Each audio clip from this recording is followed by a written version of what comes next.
45. Der Golf ist 45 Jahre alt. Das muss natürlich gefeiert werden. Und wie auch beim Menschen, scheint auch bei Autos so irgendwann die Midlife-Crisis einzusetzen. Beim GTI manifestiert sich das mit Stickern.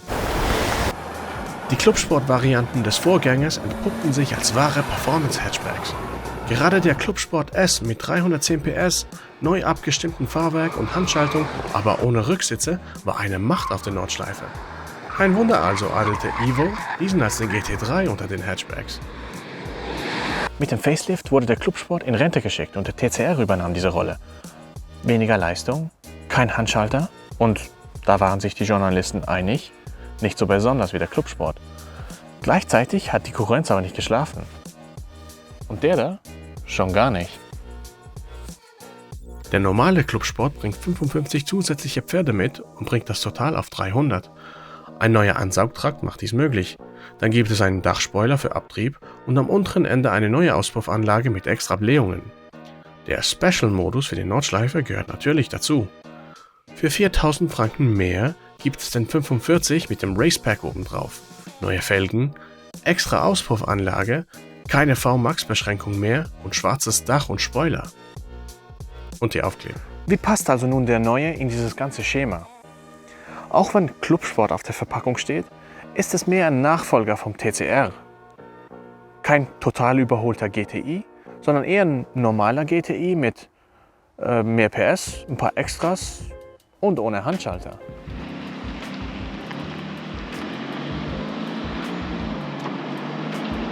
Reden wir ein bisschen über das Getriebe.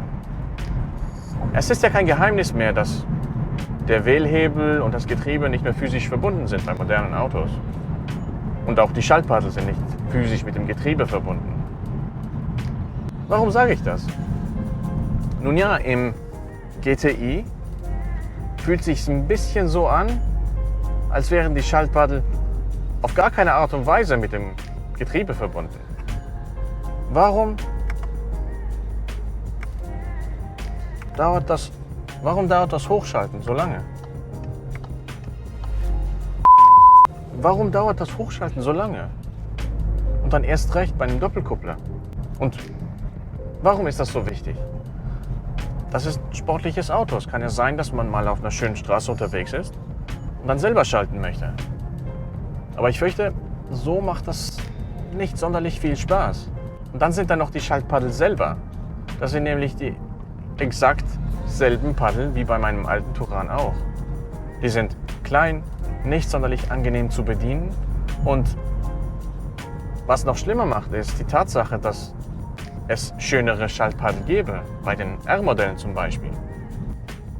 Gerade verglichen mit dem schönen, knackigen Sechsgang-Handschalter im Civic Type A, da liegen Welten dazwischen. Was ein Gangwechsel so mit sich bringt, sind bei sportlichen Autos auch mal Auspuffgeräusche.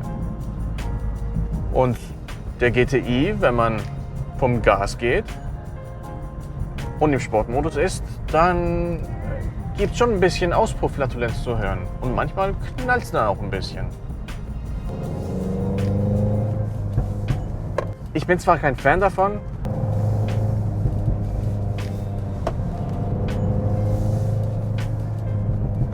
aber wenn der Gasfuß ruhig ist, dann zieht auch die Auspuffanlage mit. Ganz im Gegenteil zum Civic Type A. Der hält niemals die Klappe, auch im Komfortmodus nicht. Hier drin ist er nicht typisch Golf 8. Bis auf die Sitze vielleicht. Denn während man die ganz normalen Sportsitze auch bei anderen Golf-Varianten bekommt, sind diese hier nicht nur beheizt und belüftet, sondern auch aus einem Mix von künstlichem und echtem Leder. Nun, es sind keine Schalensitze wie beim vorherigen Clubsport oder auch beim Civic Type A, aber das Interieur wirkt schön und aufgeräumt. Nun zum eigentlichen Fahren. Das dicke Lenkrad mit der 45-Plakette auf 6 Uhr fühlt sich gut an.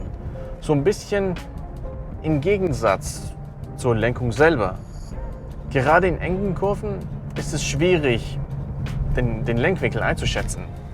Da funktioniert die Lenkung im Civic Type A ein bisschen besser.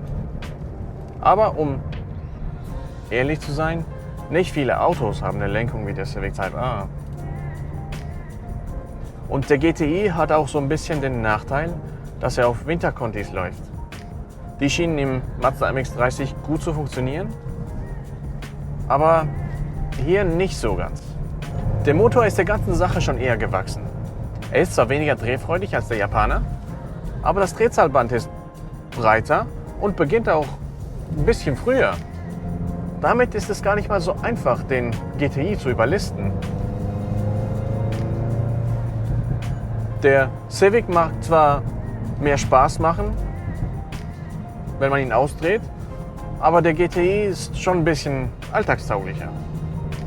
Das ist kein Clubsport, zumindest wenn man ihn mit den heißen GTIs der vorherigen Generation vergleicht. Versteht mich nicht falsch, er ist stark, schnell und fährt sich ganz ordentlich, aber er ist auch ziemlich emotionslos.